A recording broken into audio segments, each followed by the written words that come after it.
প্রবাসী বাংলাদেশিদের সেই যথাযথ মর্যাদাটা দেওয়া এবং তাদের ভোটাধিকার নিশ্চিত করা জাতীয় নাগরিক পার্টি সেই অভ্যুত্থানের ধারাবাহিকতা আমরা রক্ষা করতে চাই। কারণ অভ্যুত্থানের সময়ও এই প্রবাসী বাংলাদেশি যারা রয়েছেন, বিশেষত শ্রমিকরা এবং ছাত্রছাত্রীরা এবং যারা নানান পেশায় রয়েছে, তারা এই গণ অভ্যুত্থানে এক ধরনের জনসমর্থন, নৈতিক সাপোর্ট তৈরি করেছিলেন এবং শ্রমিকরা তো একটা বড় ডিসিশন নিয়েছিলেন রেমিটেন্স বন্ধের, এবং গণ অভ্যুত্থানের সময় পরবর্তীতে কিন্তু বাংলাদেশের মানুষ এটা রিয়েলাইজ করেছে যে এই শ্রমিকদের শক্তি আসলে কতটুকু তারা যদি ঐক্যবদ্ধ হয়।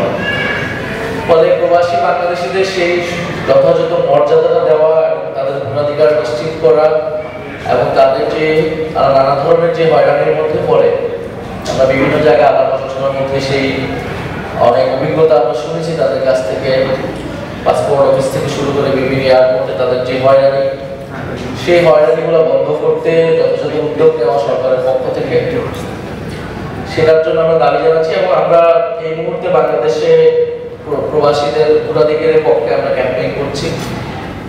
সরকারও আমাদেরকে প্রতিশ্রুতি দিয়েছে যে ভোটাধিকারের একটা পদ্ধতি, তারা ভোট গ্রহণের একটা পদ্ধতি তারা ব্যবস্থা করবে।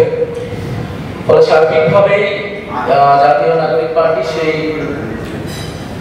অভ্যুত্থানের ধারাবাহিকতা আমরা রক্ষা করতে চাই।